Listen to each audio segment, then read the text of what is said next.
Les fonds secrets de l'océan abritent violence et mystère. C'est un monde impitoyable de cannibales, d'envahisseurs et de créatures qui croissent sans cesse. Mais quelque chose va venir perturber cet univers. Sur les côtes accidentées de la rive est du Canada, un écosystème aussi riche que délicat prospère aux confins du continent. Bienvenue dans l'Est sauvage. Le long de la côte est nord-américaine, les créatures qui vivent dans les profondeurs influent sur la vie en surface. Et les crustacés et autres créatures arrachées au fond saumâtre sont source de richesse et sont prisées des chefs et des gourmets.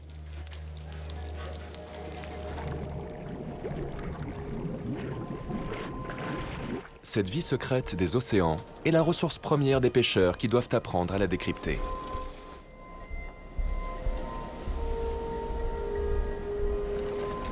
Mais pour la plupart d'entre nous, ce qui se passe dans les fonds marins reste un mystère. La vie des profondeurs est aussi sauvage que sur la terre ferme. On s'y bat pour défendre son territoire. On s'y comporte de façon étrange. On lutte pour sa survie. Le plus célèbre habitant des fonds marins de l'Est sauvage est le homard américain.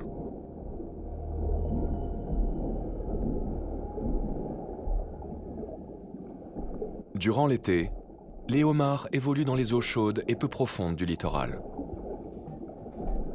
L'hiver venu, l'eau se refroidit en raison des vents et des températures glaciales.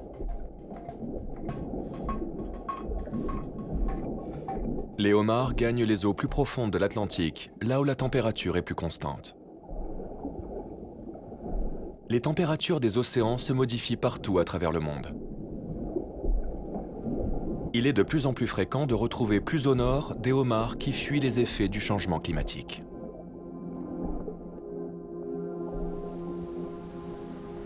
Cette migration des homards vers le nord est une mauvaise nouvelle pour les pêcheurs américains. Au Canada, on enregistre des prises records.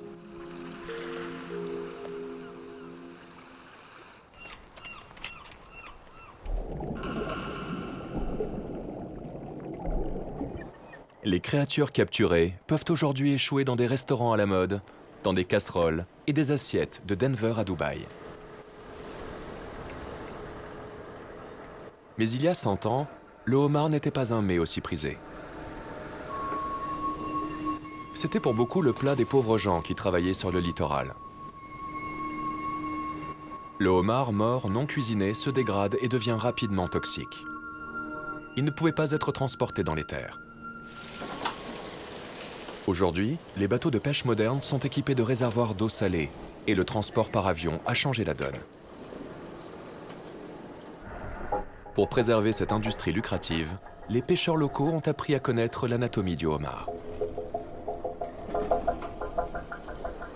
On se fonde sur la longueur d'un segment de carapace pour reconnaître les jeunes spécimens afin de les relâcher pour qu'ils puissent se reproduire. Les femelles, qui portent des milliers d'œufs noirs et brillants sous l'abdomen, sont aussi rejetées à l'eau.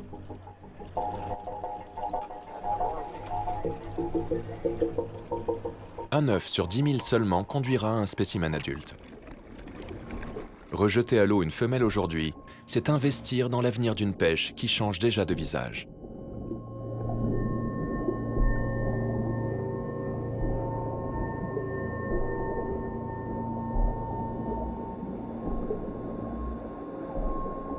Le monde sous-marin du homard est sombre et mystérieux.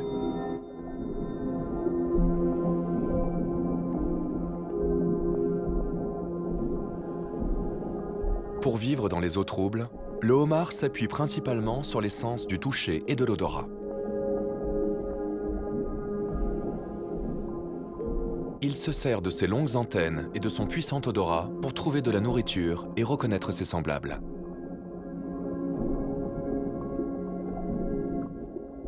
Ses yeux sont formés de milliers de petites lentilles. Mais ils ne sont guère capables de discerner que mouvement et ombre.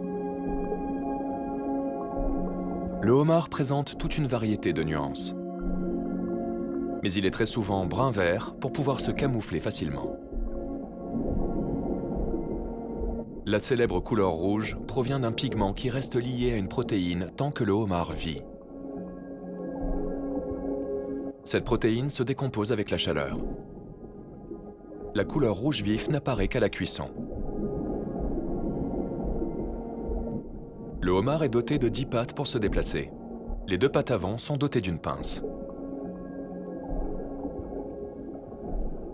Il a une réputation de charognard. La vérité, c'est qu'il mange de tout. Poissons, crabes, même d'autres homards dans les zones fortement peuplées.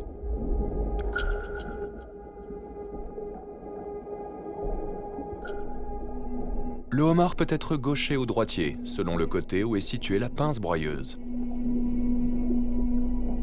Celui-ci est gaucher, celui-là droitier.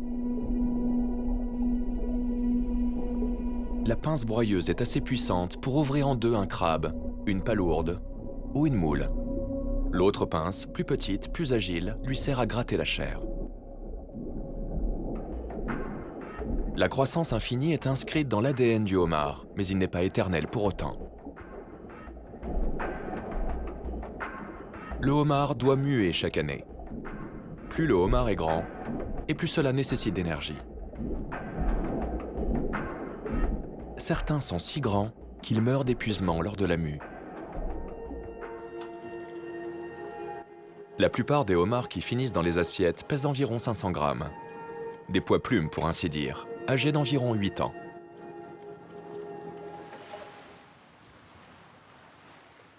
Sur les rivages de la baie de Fundy, les homards ne sont pas les seules créatures marines reines des menus. La pêche à la Saint-Jacques représente des centaines de millions de dollars.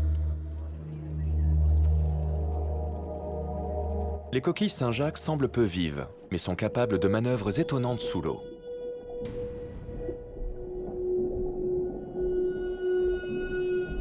La Saint-Jacques est un mollusque bivalve.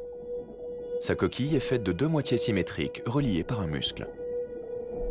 La coquille protège les organes internes, très prisés des chefs, ou de prédateurs comme cette étoile de mer.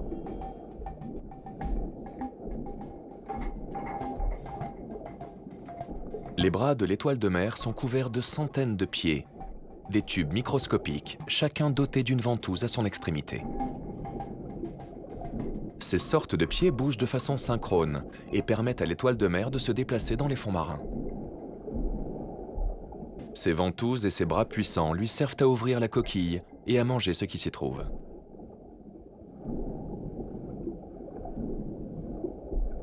La coquille Saint-Jacques a ses propres stratagèmes.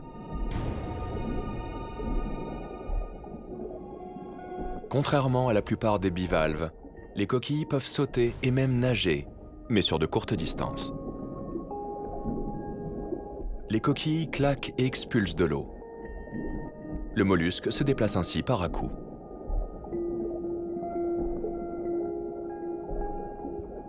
La coquille est dotée d'un muscle adducteur puissant. C'est la partie de la Saint-Jacques qui nous est la plus familière. Un muscle blanc, dense et cylindrique. La glande génitale orangée, que les chefs nomment corail, est un mets très prisé.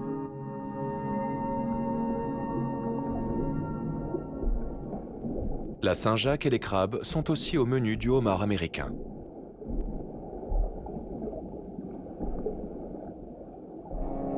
Les crabes de roche sont un élément important de l'alimentation locale. Par endroits, ils représentent 50% de la nourriture du homard.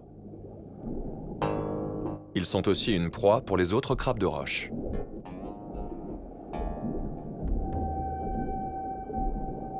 Le cannibalisme est une pratique courante dans l'univers des crustacés. Contrairement à d'autres espèces marines, il n'existe pas d'élevage de crabes ou de homards. À vivre dans la proximité, ils finissent par s'entre-dévorer.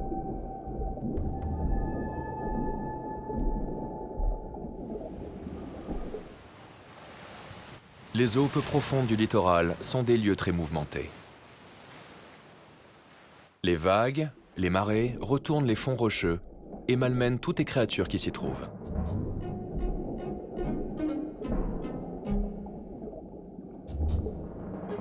Ce Bernard l'ermite acadien se protège des éléments et des prédateurs en vivant dans les coquilles abandonnées d'escargots ou d'autres mollusques.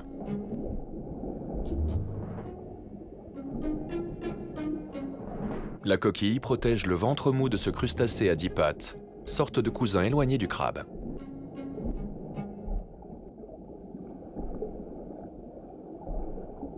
Le Bernard l'ermite est un véritable charognard, qui se nourrit d'algues, de plantes et parfois même de ses semblables. Il y a désormais un nouveau prédateur qui fait fuir le Bernard l'ermite.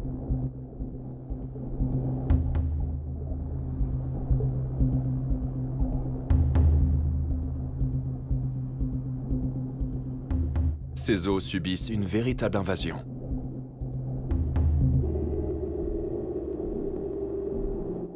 Le crabe vert migre vers le nord. Originaire d'Europe, le crabe vert a causé des ravages dans les eaux de la côte depuis son arrivée clandestine par bateau il y a près de 200 ans.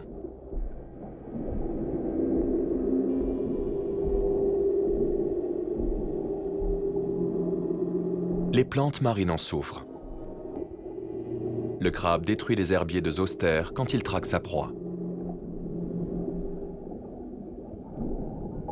Ces remarquables habitats situés dans les estuaires, exposés à la marée, permettent de fixer les sédiments.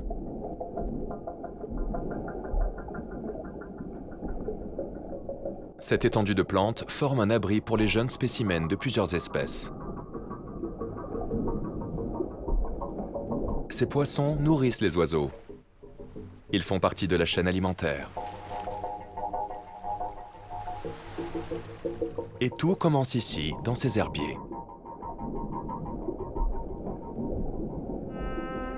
Les crabes verts y pénètrent à la recherche de poissons, de palourdes. Ils découpent tout avec leurs pinces et laissent derrière eux un véritable désert. Dans le parc national de Kemjim-Kujik au Canada, les pêcheurs et le personnel du parc se battent contre ces envahisseurs. Le crabe vert est apparu ici pour la première fois dans les années 1950. Les dégâts causés sont visibles dans les herbiers de zoster.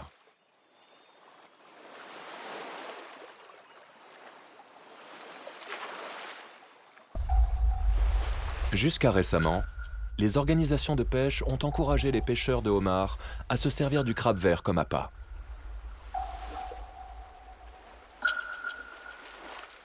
Les pêcheurs de homards dépensent des fortunes en appât. Les homards sont friands de crabes.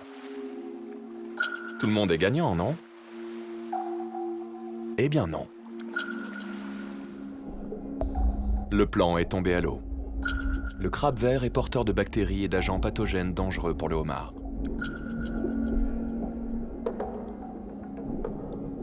Les chercheurs ont découvert que là où le crabe vert prospérait, les homards attrapaient ces mêmes maladies. Les maladies transmises par le crabe affectent la carapace du homard, qui a de fortes chances de mourir avant de toucher terre.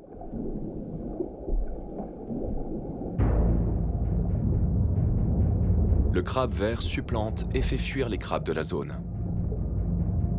Et un homard ne peut résister à un crabe, au fond d'un piège comme au fond de l'océan.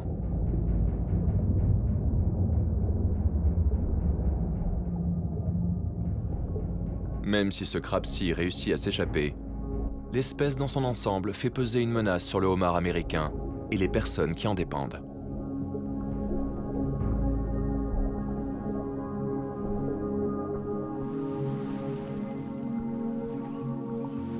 Pour éviter que ce problème ne devienne un désastre, les organisations de pêche et le personnel du parc capturent un maximum de crabes à l'aide de pièges de fortune. Il n'y a aucun marché pour le crabe vert ici. Ils seront donnés à un centre de réhabilitation de la vie sauvage pour nourrir des oiseaux, des ratons laveurs. La population des crabes est étroitement surveillée. Chaque spécimen capturé est examiné, mesuré. Voici un mâle. On le sait d'après cette forme de phare sur son abdomen. Là, c'est une femelle. Cette poche, telle une ruche, pourra contenir jusqu'à 185 000 œufs.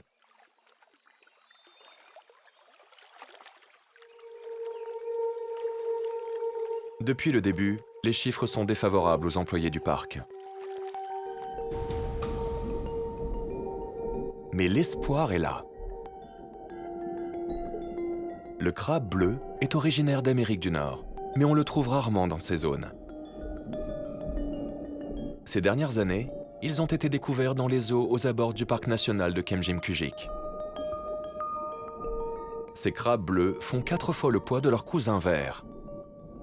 Ils se multiplient plus rapidement, se disputent la même nourriture sans ravager les herbiers. Comme de nombreux crustacés, ils sont cannibales.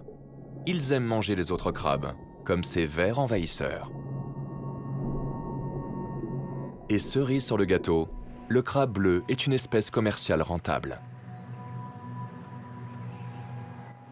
Avec la présence des crabes bleus et la multiplication des pièges, la situation s'est améliorée dans le parc. Quand ils ont débuté ce programme, ils attrapaient près de 1000 crabes par nuit et par piège. Aujourd'hui, le chiffre est de 7.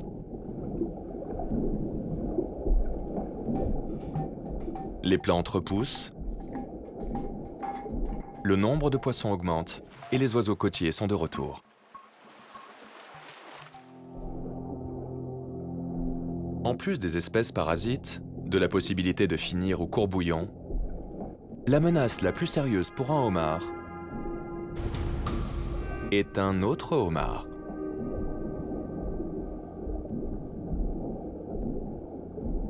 Si le cannibalisme ne suffisait pas, à la moindre provocation, les homards se battent pour défendre leur territoire.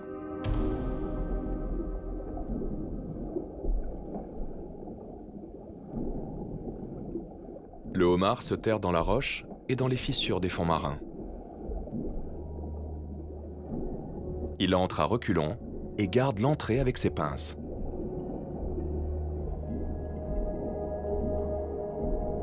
Pour susciter artificiellement la création de récifs, le gouvernement a fait immerger des structures en béton.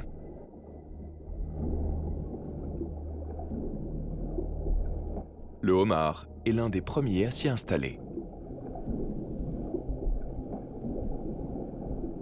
Dans les zones où les homards sont trop nombreux, ils en viennent à se battre pour leur territoire.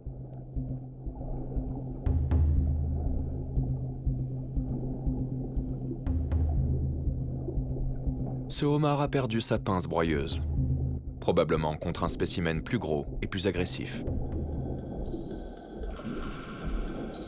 Un spécimen comme celui-ci.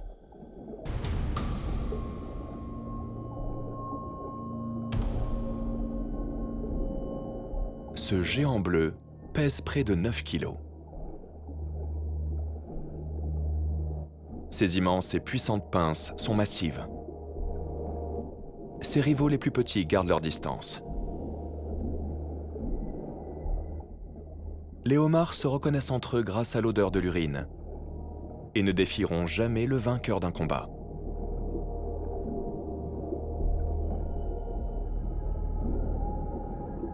Le homard a 2 vessies, situées de chaque côté de la tête. Le homard bleu envoie un jet d'urine à travers un orifice situé juste sous ses yeux pour faire comprendre au homard plus petit, terré dans l'ombre, qui est le patron.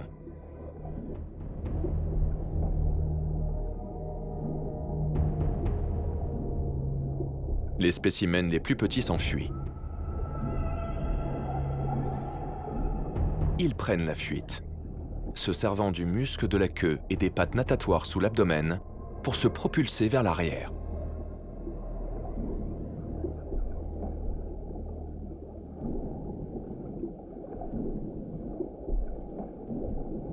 Une fois débarrassé des plus petits, le homard bleu peut s'installer.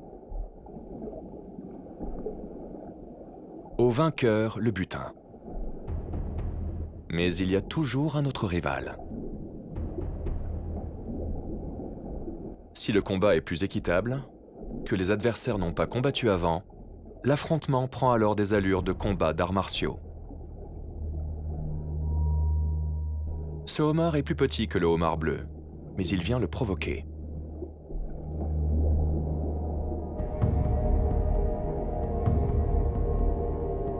Les deux homards se jaugent, pince contre pince, nez contre nez, s'envoyant des jets d'urine.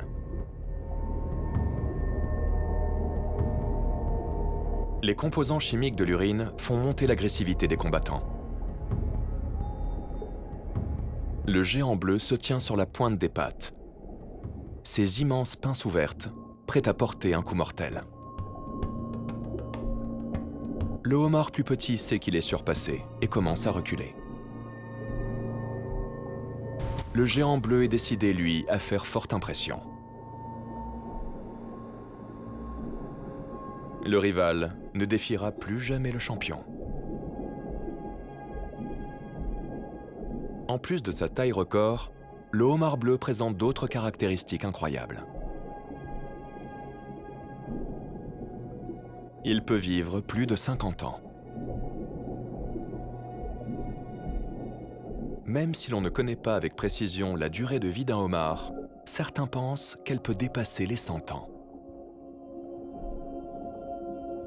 Il ne devient pas plus faible ou plus lent avec l'âge, mais plus grand, plus fort et plus fertile. Le géant bleu est dans la fleur de l'âge. Il a devant lui des décennies de combat.